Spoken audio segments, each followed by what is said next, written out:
Shri Ram. Bharatiya Janata party, Narendra Modi, Yogi Adityanath, Yogi Adityanath की स्मृति, जिनके नेतृत्व में उत्तर प्रदेश इतिहास बनाने जा रहा है, तो हमारे यशस्वी मुख्यमंत्री हम सबके बीच में उपस्थित हैं। एक बार जोरदार नारे के बाद भारत माता की, भारत माता की।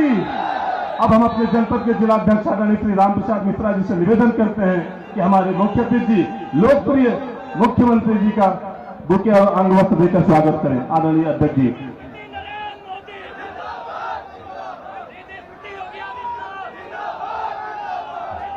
भारत माता की।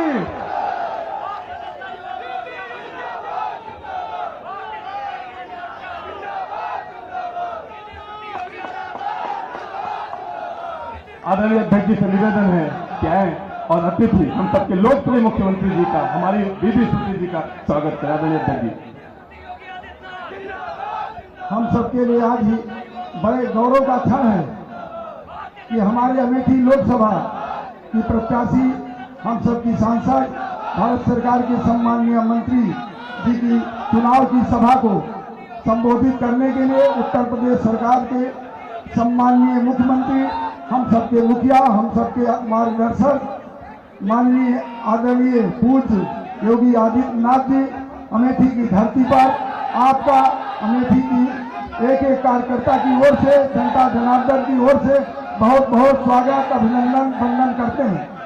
अपने प्रत्याशी दीदी स्मृति ईरानी जी का मंच पे बहुत बहुत स्वागत, अभिनंदन करते हैं। मंच पर उपस्थित सभी माननीय मंत्री, माननीय विधायक, माननीय जिला पंचायत अध्यक्ष, पूर्व विधायक, हमारे सभी मंडल अध्यक्षगण, सबका बहुत बहुत स्वागत, अभिनंदन है। सामने आए हुए सभी विशाल जनसभा में जनता जनार्दन का स्वागत करते हुए आप सबसे आग्रह करते हैं कि आगामी 20 मई को भारतीय जनता पार्टी के प्रत्याशी, हम सबकी लोकप्रिय सांसद दीदी स्मृति ईरानी को वोट देकर जिताकर अमेठी के विकास की गति को आगे बढ़ाने के लिए आप सब संकल्प लेकर जाएंगे। जय हिंद, जय भारत, बोलो सियावर रामचंद्र की। हम सबके बीच में सरकार में मंत्री, हमारे यशस्वी तिलोई के विधायक आदरणीय राजा महेंकेश्वर शरण सिंह जी उपस्थित। आपसे निवेदन है कि और हम सबका मार्गदर्शन करें। आदरणीय राज्यपाल।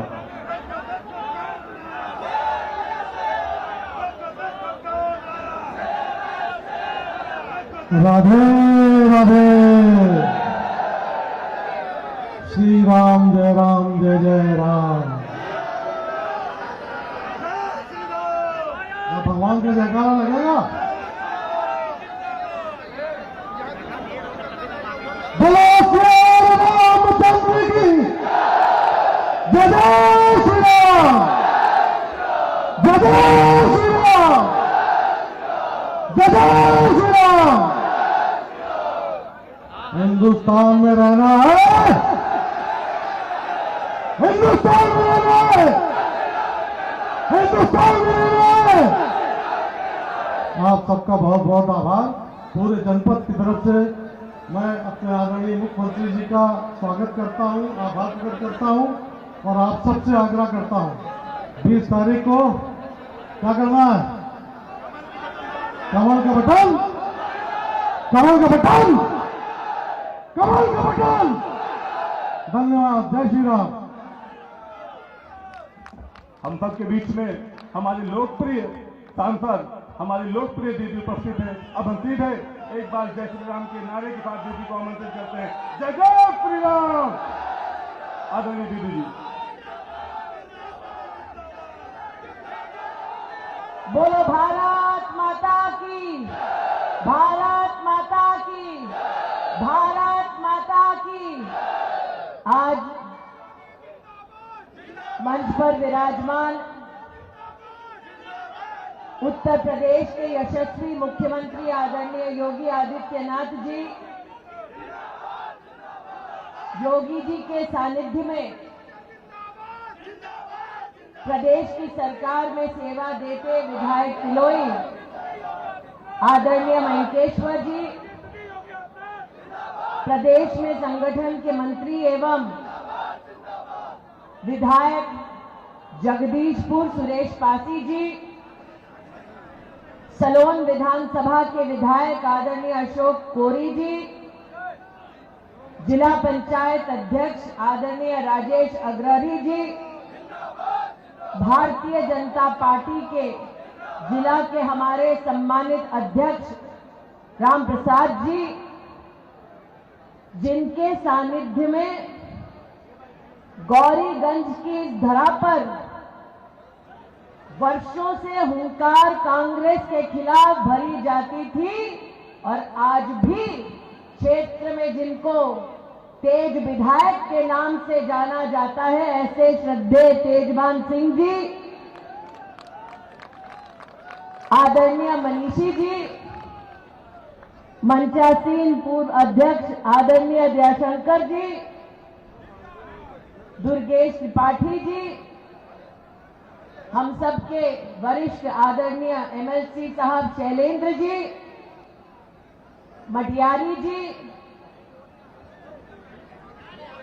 प्रदीप सिंह थौरी जी, पूर्व अध्यक्ष उमाशंकर पांडे जी, मंच पर विराजमान भारतीय जनता पार्टी के सभी सम्मानित नेता, चूंकि सभी कार्यकर्ता आतुर हैं माननीय योगी जी का उद्बोधन सुनने के लिए, इसलिए मंच को, मैदान को प्रणाम करते हुए आज हम सब कार्यकर्ता देवतुल्य जनता की ओर से जोरदार तालियों के साथ अपने यशस्वी मुख्यमंत्री का स्वागत करें, ऐसा मेरा आग्रह है।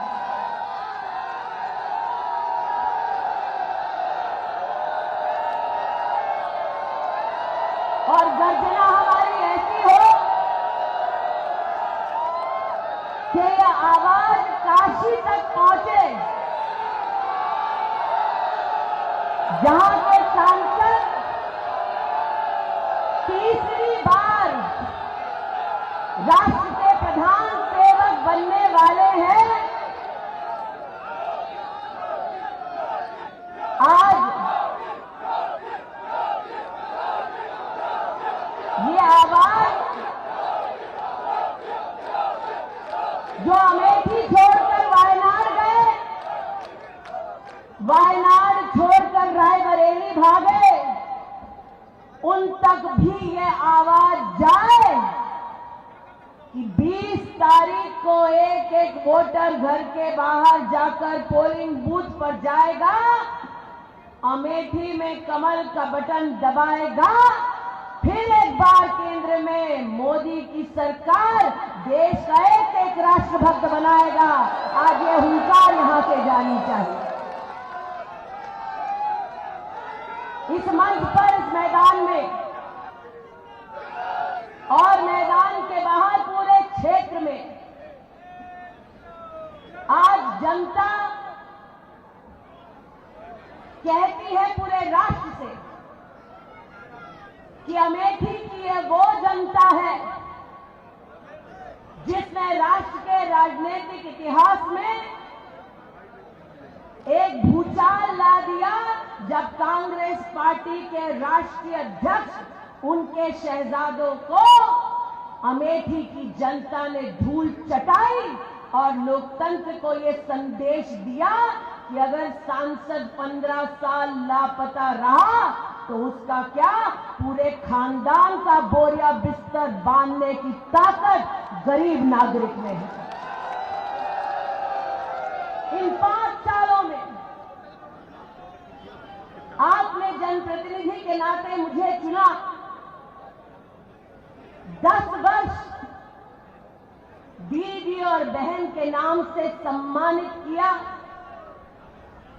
और 5 वर्षों में जो 50 साल और विशेष 15 साल उनका शहजादा ना कर पाया, वो भारतीय जनता पार्टी की डबल इंजन की सरकार ने अमेठी लोकसभा क्षेत्र में कर दिखाया। आज महाराज आप आपके सानिध्य में संक्षेप में कहती हूं, लेकिन जो प्रश्न उठाती हूं उसका जवाब देने की अब तक कांग्रेस के नेताओं में हिम्मत नहीं।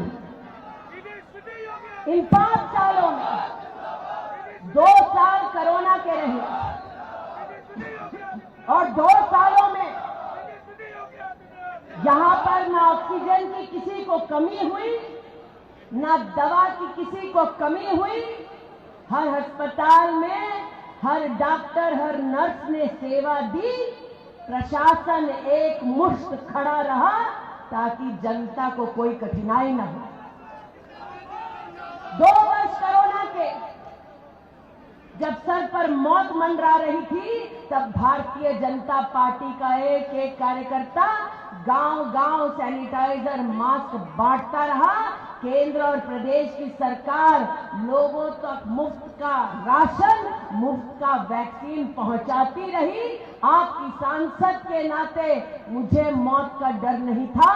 हर गांव, हर परिवार, जिसको जरूरत थी, मैं पहुंची।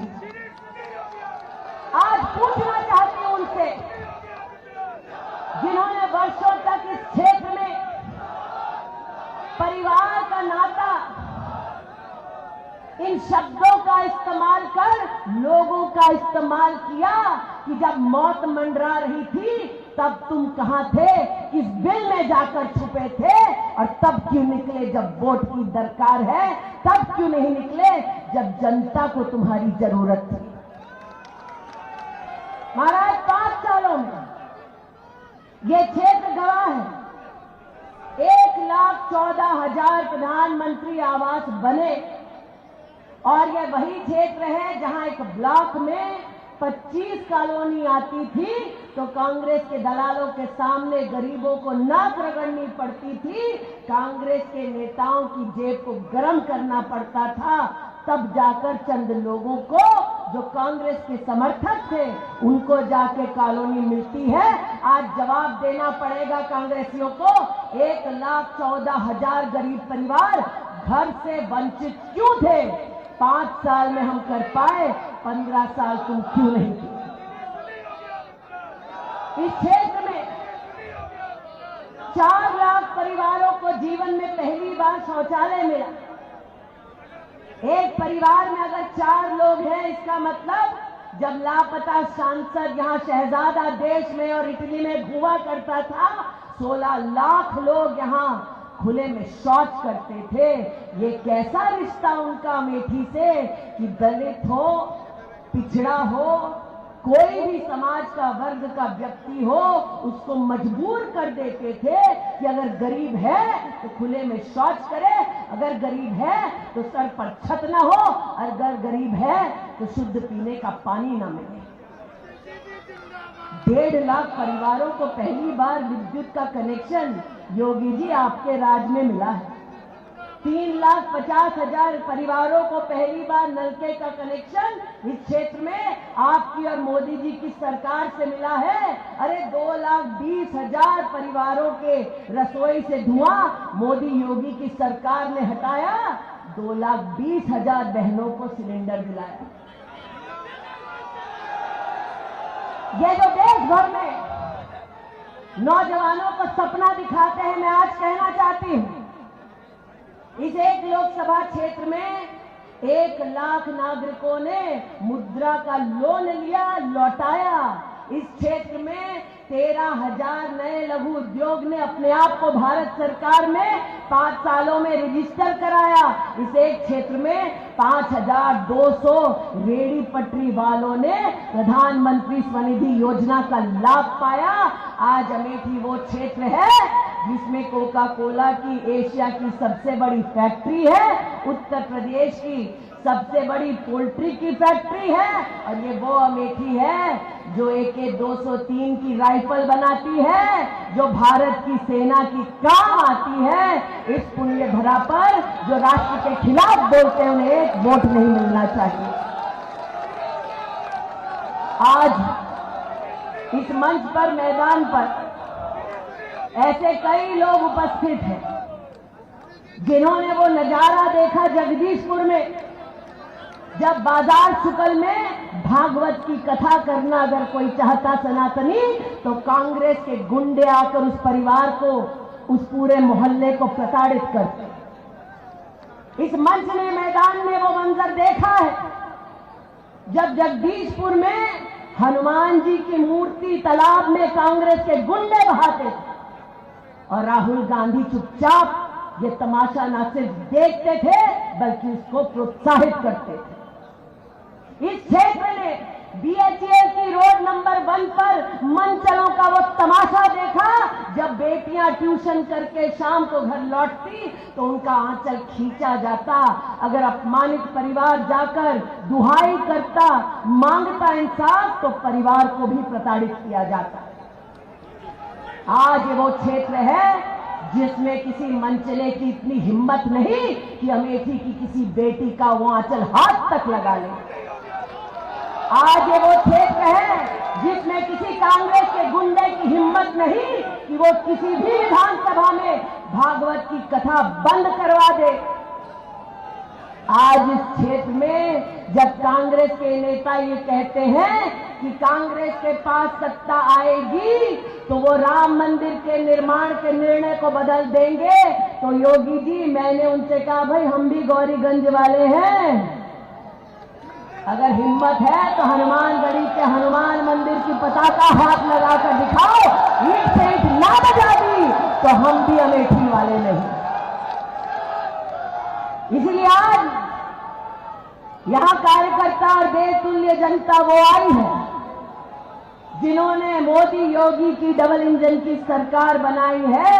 आज करबद्ध निवेदन करती हूं, तीसरा विकास का इंजन अमेठी से लगाओ, 20 मई को कमल का बटन दबाओ, मोदी जी और योगी जी की सेवा समन्वय के माध्यम से पाओ।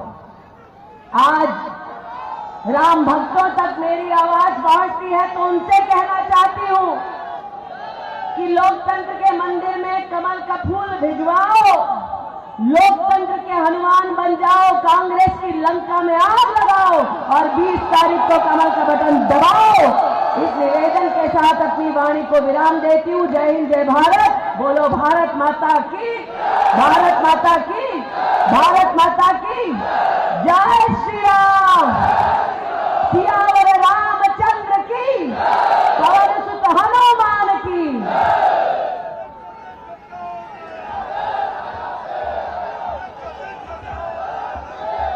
भारत माता की। अब सीधे आदरणीय महाराज जी को आमंत्रित करते हैं। बोलो भारत माता की, महाराज जी की।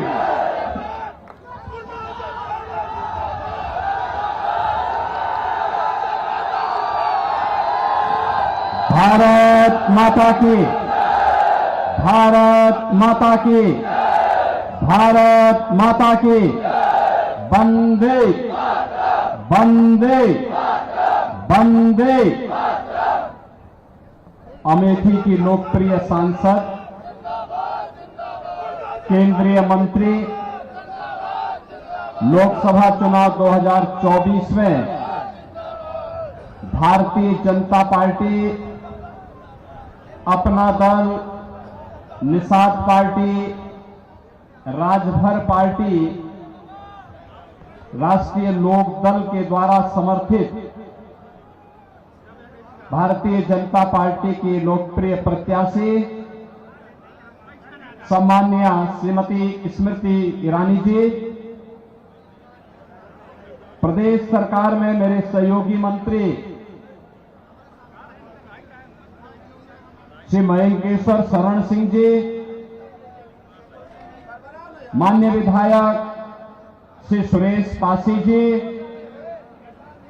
श्री अशोक कोरी जी, विधान परिषद सदस्य श्री शैलेंद्र प्रताप सिंह जी, जिलाध्यक्ष भारतीय जनता पार्टी श्री राम प्रसाद मिश्रा जी, अध्यक्ष जिला पंचायत अमेठी श्री राजेश अग्रहरी जी, पूर्व जिलाध्यक्ष श्री दुर्गेश त्रिपाठी जी, पूर्व विधायक चंद्रप्रकाश मिश्र जी, पूर्व विधायक श्री तेजभान सिंह जी, नगर पालिका गौरीगंज के अध्यक्ष श्रीमती रश्मि सिंह जी, जिला पंचायत की पूर्व सदस्य श्री मुकेश सिंह जी, पूर्व मंत्री श्री जंग बहादुर सिंह जी, पूर्व जिलाध्यक्ष श्री दयाशंकर यादव जी और गौरीगंज अमेठी लोकसभा क्षेत्र से जुड़े हुए सभी उपस्थित बहनों और भाइयों, इतिहास का सृजन करने वाले अमेठी लोकसभा क्षेत्र से जुड़े हुए आप सभी बहनों और भाइयों का मैं हृदय से अभिनंदन करता हूं, स्वागत करता हूं। बहनों और भाइयों, आपने 2019 में एक क्रांतिकारी निर्णय लिया और उस निर्णय की धमक न केवल लखनऊ में थी बल्कि दिल्ली में भी सुनाई दे रही थी। बहनों और भाइयों, जब निर्णय सही होता है तो परिणाम भी सही होते हैं। पहली बार अमेठी वासियों के द्वारा जो निर्णय लिया गया, उस निर्णय ने साबित किया कि नहीं, अमेठी वासी अब भारत के विकास के सारथी बनेंगे, पिछलग्गू नहीं बनेंगे। और मैं बधाई दूंगा सम्मान्य श्रीमती स्मृति ईरानी जी को। उन्होंने 5 वर्ष में जितना दौरा अमेठी लोकसभा क्षेत्र का किया, कांग्रेस की 4 पीढ़ियां उतना दौरा संयुक्त रूप से नहीं कर पाई थी।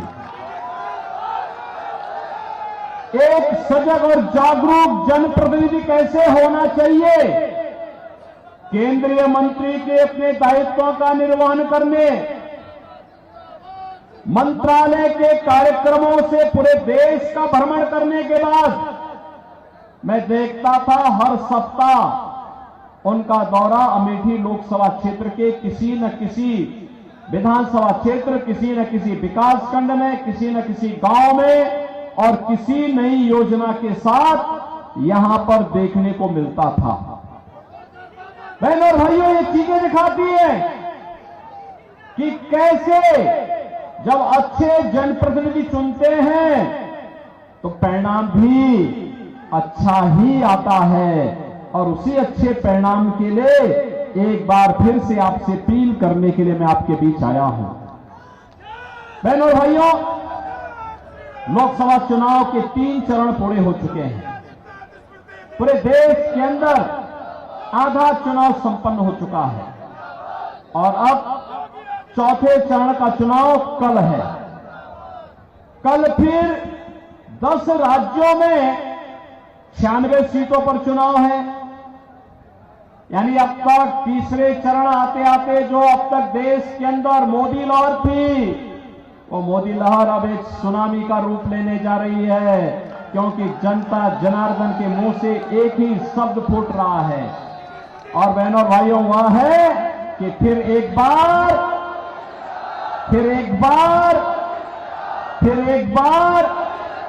अब की बार ये 400 पार। जब हम 400 पार की बात करते हैं तो कांग्रेस और इंडी गठबंधन को चक्कर आने लगता है कि 400 पार कैसे होना है। बहनों और भाइयों, मैं आपसे बताना चाहता हूं, सबसे पहली बात कि कांग्रेस समर्थन के लिए, किसी भी पार्टी को समर्थन करने के लिए, पूरा बहुमत की सरकार बनाने के लिए 273 सीट चाहिए। कांग्रेस इतनी सीटों पर ही चुनाव नहीं लड़ पा रही पूरे देश के अंदर, तो क्या ये सरकार बनाएगी क्या? दूसरा है जो कांग्रेस मॉडल देना चाहती है, बहनों और भाइयों, उससे बचना। इसलिए बचना, मैं उसमें बाद में आता हूं। लेकिन जब देश के अंदर अलग अलग राज्यों में मुझे जाने का अवसर प्राप्त हुआ, पश्चिम में पहले चरण, दूसरे चरण, तीसरे चरण के मतदान के बाद जब भी हम जनता जनार्दन के पास गए, हमने कहा भी फिर एक बार मोदी सरकार आप चिल्ला रहे हैं, अब की बार 400 पार की बात कर रहे हैं, कैसे होगा? तो हर एक ओर से एक आवाज आती थी, और वो आवाज क्या आती थी? लोग एक ही बात कहते थे कि जो राम को लाए हैं, जो राम को लाए हैं, और ये तो अवध क्षेत्र है, अवध क्षेत्र के लिए तो एक नया बिहान है, एक नया सवेरा है। 500 वर्षों का इंतजार समाप्त हुआ है। अयोध्या में प्रभु रामलला विराजमान हुए हैं, और इसकी बधाई आप सबको, विशेष रूप से बधाई। और इस पूरी लड़ाई को अगर आप देश के अंदर देखेंगे ना, मोदी जी के तीसरी बार आने का, मोदी जी का तीसरी बार आने का, प्रधानमंत्री बनने का दो ही विरोध कर रहे हैं। दो लोग कौन है? एक रामद्रोही है और एक पाकिस्तान है। यही दो विरोध कर रहे हैं। पाकिस्तान को भी अच्छा नहीं लग रहा है, क्योंकि उसे मालूम है कांग्रेस के समय जब आतंकी विस्फोट होते थे तो कांग्रेस के नेता क्या कहते थे? कांग्रेस के नेता कहते थे सीमा पार से। आज तो नहीं है ना सीमा पार का आतंक। आज तो जोर से बम विस्फोट हो, कहीं पे पटाखा फट जाए ना तो पाकिस्तान सबसे पहले सफाई देता कि साहब मेरा हाथ नहीं है, क्योंकि उसे मालूम है ये मोदी जी के नेतृत्व में नया भारत है। ये छेड़ता नहीं है, लेकिन कोई छेड़ता है तो उसको छोड़ता भी नहीं है। और इसलिए बहनों और भाइयों, तुलसी बाबा ने तो पहले लिख दिया है, हो है वही जो राम रची राखा। और प्रभु राम की इच्छा क्या है कि मेरा भक्त फिर से तीसरी बार देश का प्रधानमंत्री बने। तो भगवान राम के परम भक्त मोदी जी को प्रधानमंत्री बनाना है, तो इस इतिहास की भूमि में फिर से इतिहास रचना है ना। एक दूसरा है कि मोदी जी के नेतृत्व में देश का सम्मान बढ़ा, देश की सीमाएं सुरक्षित हुई, आतंकवाद नक्सलवाद पूरी तरह नियंत्रित हुआ, विकास के बड़े बड़े कार्य हुए हैं, highway, railway, metro, 1 district 1 medical college. बहनों और भाइयों, हर घर नल की योजना, हर तहसील में fire station, IIT, IIM, AIIMS, NIT, world class university बन रही है। और गरीब कल्याणकारी योजनाओं की बात जो एक पाकिस्तान का राग अलाप रहे हैं ना, इन कांग्रेसियों से पूछिए कि जिसको पाकिस्तान से प्यार है वो पाकिस्तान में जाए, लेकिन हिंदुस्तान में मोदी जी के नेतृत्व में 10 वर्ष के अंदर उतने गरीबों को गरीबी रेखा से उभारा है जितना पाकिस्तान की आबादी, उससे ज्यादा लोग, 25 करोड़ लोग गरीबी रेखा से ऊपर उठे भारत के अंदर। और पाकिस्तान के अंदर 23 से 24 करोड़ की आबादी भूखों मर रही है, और भारत 80 करोड़ लोगों को फ्री में राशन की सुविधा का लाभ दे रहा है। यह है नया भारत। 5 लाख रुपए की आयुष्मान भारत की सुविधा, और देश के अंदर 60 करोड़ लोगों को किसान सम्मान निधि, 12 करोड़ परिवारों को, 12 करोड़ घरों में देश के अंदर शौचालय, और 4 करोड़ घरों को, 4 करोड़ गरीबों को घर, 1,14,000 तो अकेले अमेठी में बन गए। क्या कर रहे थे कांग्रेसी खानदान? क्या कर रहे थे लोग? यहां के गरीबों को मकान नहीं दे सकते थे, यहां के घरों में पानी नहीं पहुंचा सकते थे, नारी गरिमा के प्रतीक शौचालय नहीं बना सकते थे। लेकिन नहीं, ये तो दादी ने जो नारा दिया था 1970 में, पोता भी वही रखता जा रहा है। और जब इनसे पूछा गया कि क्या करेंगे। उन्होंने कहा गरीबी एक झटके में मिटा देंगे। कहा कैसे मिटाएंगे? उन्होंने कहा संपत्ति का सर्वे करवाएंगे। सर्वे करा करके और फिर इनके बुद्धिदाता आ गए, जैसा नाम वैसा काम। यानी उसने क्या कहा एक विरासत टैक्स लगा देंगे। विरासत टैक्स का मतलब जानते हैं ना, आपके बाप दादों की, आपके पूर्वजों की जितनी जमीन और जितना भी मकान होगा, जितनी प्रॉपर्टी होगी, जितना जेवरात होगा, इसमें से आधे पर एक कांग्रेस के लोग जबरन कब्जा करने का प्रयास करेंगे।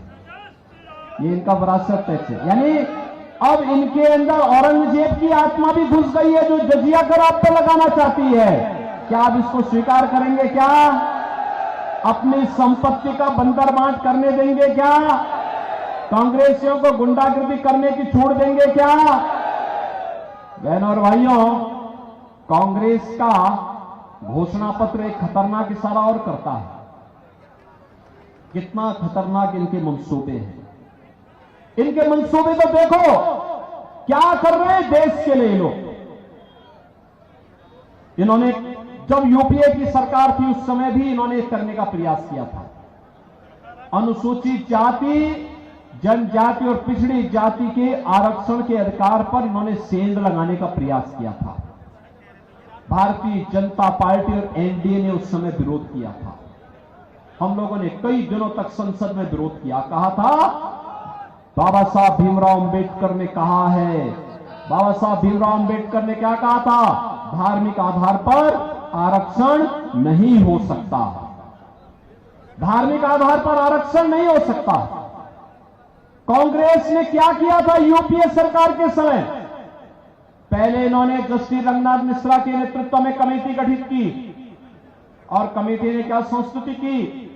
उस कमेटी ने कांग्रेस के नेताओं के कहने पर एक संस्तुति दी कि पिछड़ी जाति को मिलने वाला आरक्षण में से 6% मुसलमानों को दे देना चाहिए।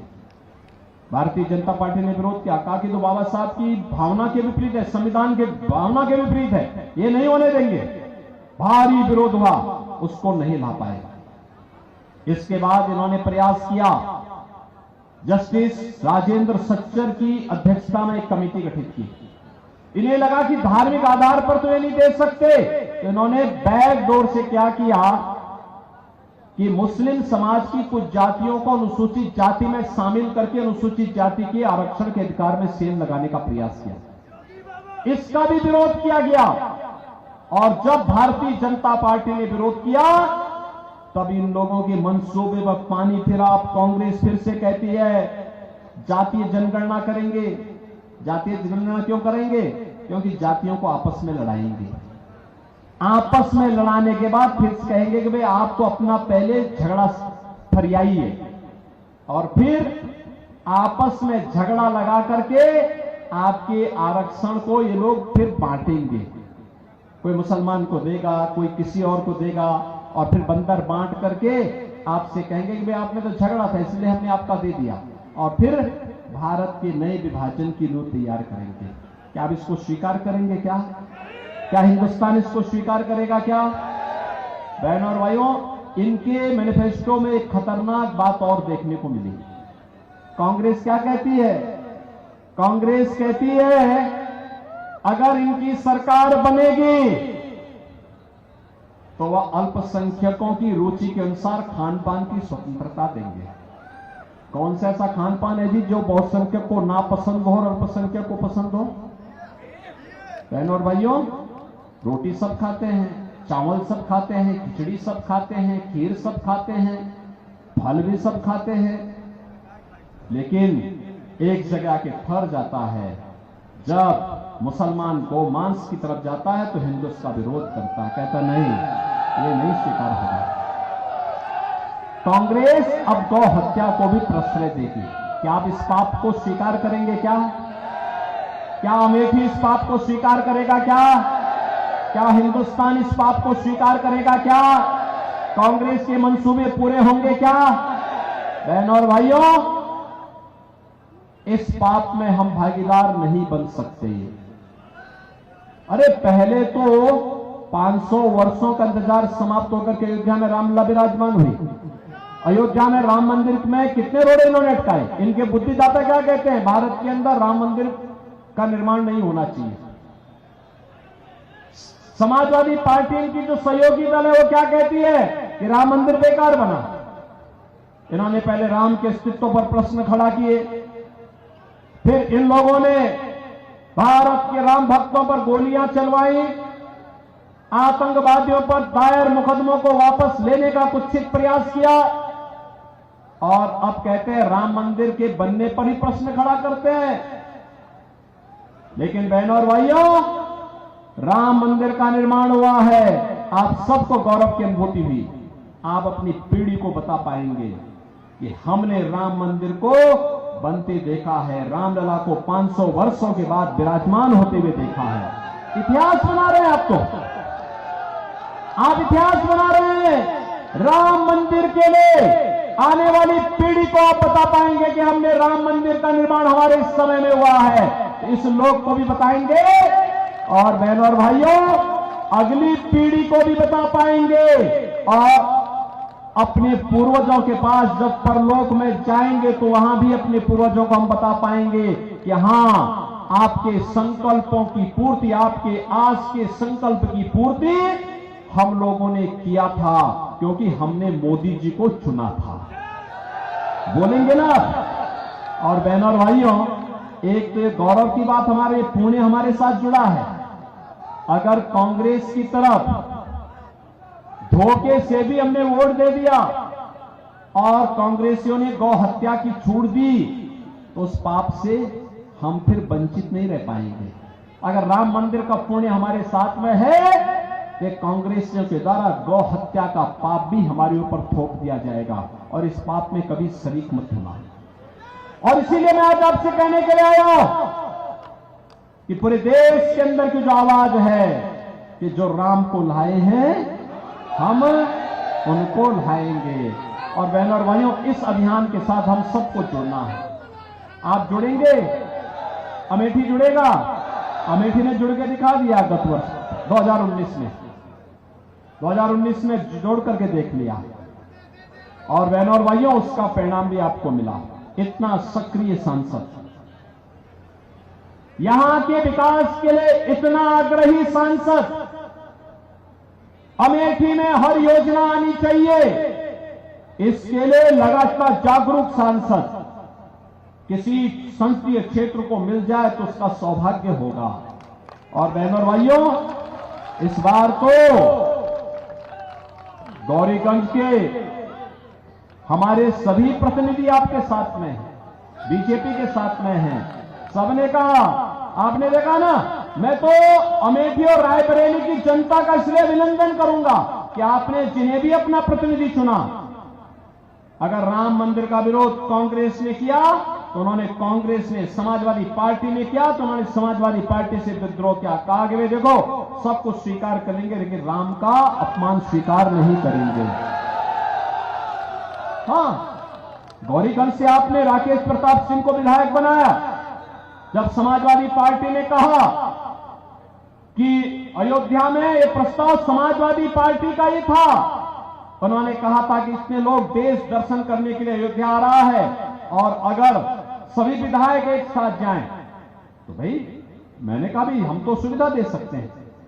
मैं स्वयं अयोध्या गया था, अयोध्या में सारी व्यवस्था कराया था, और व्यवस्था कराने के बाद जब मैंने देखा कि समाजवादी पार्टी ने तो विरोध कर दिया, कहा कि नहीं, हम अयोध्या नहीं जाएंगे, तो उसके बाद बहनों और भाइयों, ये राम मंदिर का आज भी विरोध करते हैं।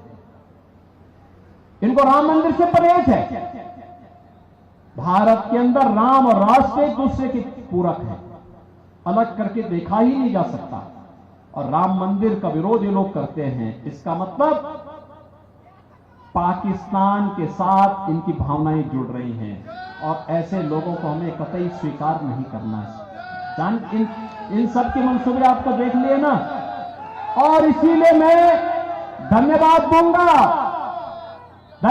दूंगा मैं इन सभी विधायकों को जिन्होंने समाजवादी पार्टी से कहा कि भाई देखो राजनीति बहुत हो जाएगी, लेकिन हम लोग भगवान राम का विरोध स्वीकार नहीं कर सकते, भगवान राम का अपमान स्वीकार नहीं कर सकते। राकेश प्रताप सिंह ने भी विरोध किया, रायबरेली में पांडे जी ने विरोध किया। उन्होंने कहा कि नहीं, ये सब कुछ हो सकता है, लेकिन अगर भगवान राम का विरोध करोगे तो फिर हम इसका मुंह तोड़ जवाब देंगे, चाहे वह कोई भी क्यों ना हो। और बहनों और भाइयों, आज तो पूरी अमेठी एक बार फिर से भारतीय जनता पार्टी की लोकप्रिय प्रत्याशी सम्मान्य स्मृति जी के समर्थन में खड़ा हुआ है। और इसलिए मैं आप सबके लिए आपसे अपील करूंगा कि बहनों और भाइयों, पंचम चरण में आपको मतदान करना है। एक चरण, चौथा चरण कल है और पांचवां चरण 20 मई को है। और 20 मई के लिए मैं आपसे अपील करूंगा, देश के सम्मान के लिए, देश की सुरक्षा के लिए, विकास के लिए, गरीब कल्याण के लिए, विरासत और विकास की बेहतर समन्वय के लिए, आत्मनिर्भर और विकसित भारत की मोदी जी की संकल्पना के लिए मोदी जी को तीसरा कार्यकाल चाहिए।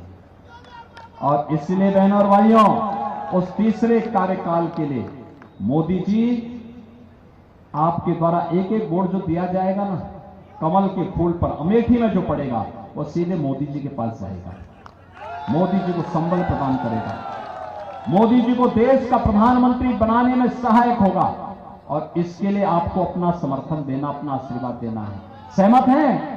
सभी सहमत हैं? पूरी अमेठी सहमत है?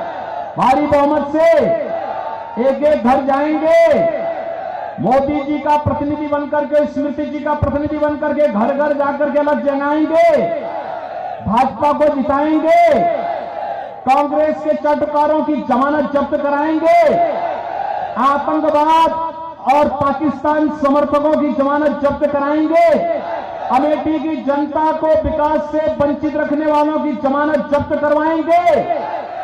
इसके लिए आपको सबको खड़ा होना पड़ेगा, वोट की रखवाली भी करनी होगी, कमल चुनाव चिन्ह को घर घर खिलाना होगा। सहमत है ना? तो फिर मेरे साथ बोलेंगे, भारत माता की, भारत माता की, भारत माता की जय श्री राम, जय जय श्री राम।